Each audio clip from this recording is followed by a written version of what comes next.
Hello दोस्तों, a very good evening to you all. Anshuman Singh is my name and I am from IIT Kanpur, a student of MSc first year from chemistry department. और आज मैं आप लोगों के लिए कुछ informations लेके आया हूँ जैम से related, particularly for chemistry aspirants. आप सभी की प्रिपरेशन ऑलमोस्ट ओवर हो गई होगी, 90% ओवर हो गई होगी, या कुछ लोगों की 100% भी फिनिश हो गई होगी। 20 से 25 दिन बचे हैं एग्ज़ाम में स्टार्ट होने में, तो you must be in your revision phase. अब बहुत स्टूडेंट्स के मन में यही डाउट रहता है कि लास्ट मोमेंट पे आखिर पढ़ा क्या जाए, क्या रिवाइज किया जाए। सिर्फ टेस्ट सीरीज सॉल्व करते रहें या कुछ पोर्शंस और एक्स्ट्रा कवर कर लिए जाए, थ्योरी पढ़ी जाए कि क्वेश्चन सॉल्व करते रहें, न्यूमेरिकल सॉल्व करते रहें या रिएक्शन पढ़ते रहें। तो यहाँ मैंने कुछ पॉइंट्स बनाए हैं जो आप लास्ट मोमेंट पे पहले पढ़ सकते हैं, and after that if you get further time you can go on for further revision.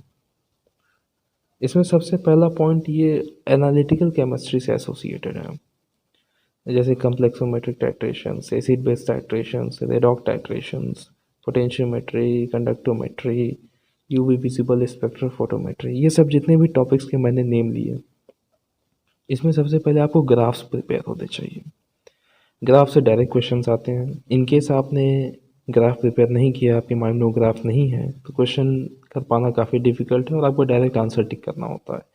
तो फिर बाद में यही अफसोस होता है, रिग्रेट होता है कि काश ग्राफ देख लिया होता लास्ट मोमेंट पे। तो स्पेक्ट्रोफोटोमेट्री, कंडक्टोमेट्री, पोटेंशियोमेट्री, कम्प्लेक्सोमेट्रिक टाइट्रेशंस। अच्छा, कम्प्लेक्सोमेट्रिक टाइट्रेशंस में इक्वेशंस भी होते हैं, कुछ DTA की इक्वेशंस, वो बैलेंस्ड इक्वेशंस, ऑक्सीडेशन स्टेट में कितना चेंज आ रहा है, रेडॉक्स टाइट्रेशंस में ऑक्सीडेशन स्टेट में कितने चेंज आ रहे हैं, रिएजेंट्स कौन कौन से यूज्ड हैं, वो बैलेंस्ड इक्वेशन आप याद कर लीजिएगा।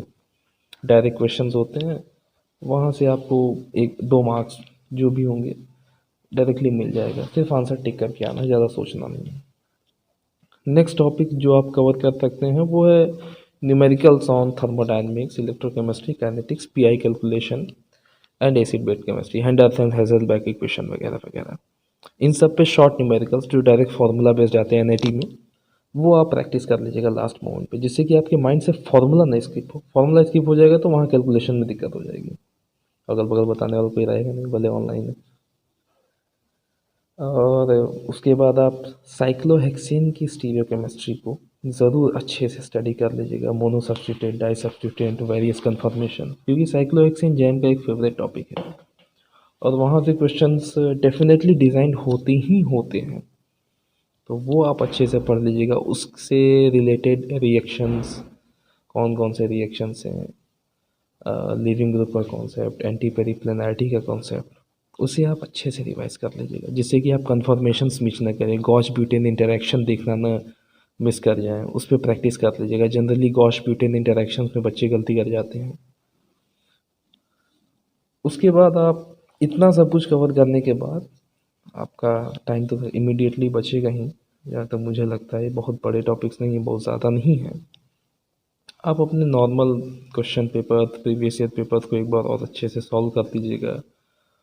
और हाँ, एक प्रिकॉशन आपको देना चाहूँगा, बहुत बच्चे इस टाइम पेपर सॉल्व कर रहे हैं, शीट्स सॉल्व कर रहे हैं, कोचिंग मटेरियल्स लेकर पढ़ रहे हैं, तो उनके अच्छे मार्क्स नहीं आ रहे। अभी कुछ दिन पहले मुझसे एक जूनियर ने कांटेक्ट किया था कि भैया मैं क्वेश्चन पेपर सॉल्व कर रहा हूँ, शीट सॉल्व कर रहा हूँ, लेकिन 40-45 नंबर ही आ रहे हैं।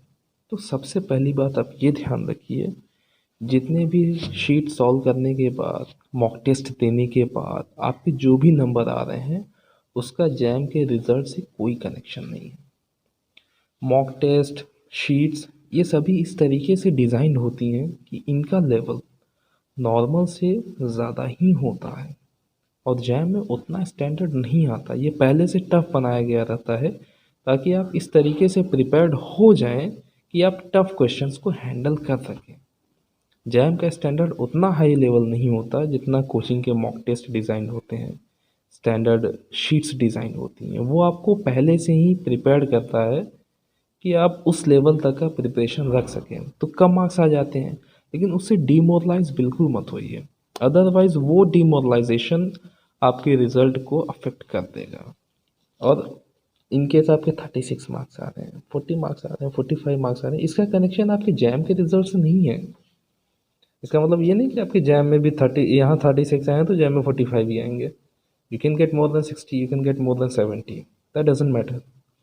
ठीक है, तो इसे आप जैम के रिजल्ट से कनेक्ट मत करिए। और इनकेस कोई डिमोरलाइज हो जा रहा है, ओके, तो उनके लिए ये प्रिकॉशनरी नोट है कि आप तब शीट मत सॉल्व करिए, आप सिर्फ प्रीवियस ईयर के पेपर सॉल्व करिए, बुक्स के क्वेश्चन सॉल्व कर लीजिए, न्यूमेरिकल सॉल्व कर लीजिए, और कुछ छोटे मोटे topics organic reaction mechanism, name reaction वगैरह रिवाइज कर लीजिए, दैट्स ऑल। इनऑर्गेनिक से कुछ, अच्छा हाँ, एक और बात इनऑर्गेनिक से याद है, आप बायो इनऑर्गेनिक के कंटेंट्स को ज़रूर रिवाइज कर लीजिएगा। जेडी ली की बुक से या हुई की बुक से, जो भी आप फॉलो करते हो आप रिवाइज कर लीजिएगा। जेडी ली फॉलो करेंगे तो ज़्यादा अच्छा रहेगा क्योंकि उसमें कंटेंट्स बहुत ही समराइज हैं और बहुत ही प्रिसाइज हैं, बहुत स्पेसिफिक है, डायरेक्ट क्वेश्चंस वहीं से आते हैं।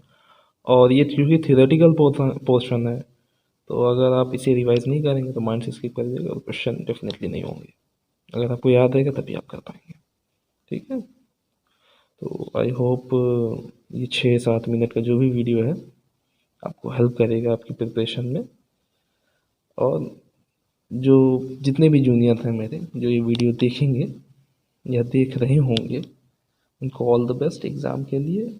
और रिलैक्स होके कूल माइंड के साथ एग्ज़ाम दीजिएगा। मैंने जब एग्ज़ाम दिया था मैं 3 दिन पहले ही पढ़ना बंद कर दिया था, बहुत फ्रेंकली बता रहा हूँ। ठीक है, 3 दिन तक खाली मस्ती की थी, क्रिकेट वगैरह खेला था और उसके बाद गया था एग्ज़ाम दे के चला आया था। तो आप भी, आप 1 महीने पहले ही मत बंद कर दीजिएगा, मतलब कूल माइंडेड होके पढ़िएगा, प्रेशर मत लीजिएगा माइंड पे, क्योंकि उससे आपकी परफॉर्मेंस डाउन ही होनी है, अप नहीं होगी। अगर आप कूल माइंडेड रहेंगे, रिलैक्स रहेंगे, पेशेंस रहेगा, तो आपका परफॉर्मेंस, आपके 2-3 नंबर बेसी ही आएंगे, कम नहीं आएंगे, विल गेट मोर। ओके, उसके बाद आपके TIFR के एग्ज़ाम है 1 महीने बाद। ये आपके लिए बहुत बड़ा प्लस पॉइंट है कि TIFR का एग्ज़ाम इस बार बाद में हो रहा है। तो उसके लिए कोशिश करूँगा कि मैं एक एडिशनल वीडियो अपलोड कर दूँ अक्षय भाई की मदद से। ठीक, thanks a lot and all the best for your exam. Do good and come here at IIT Kanpur और even at IIT Mumbai, wherever you want to go. अगर आप IIT कानपुर में आएंगे तो आपके स्वागत के लिए तो मैं ही रहूँगा। Okay, bye.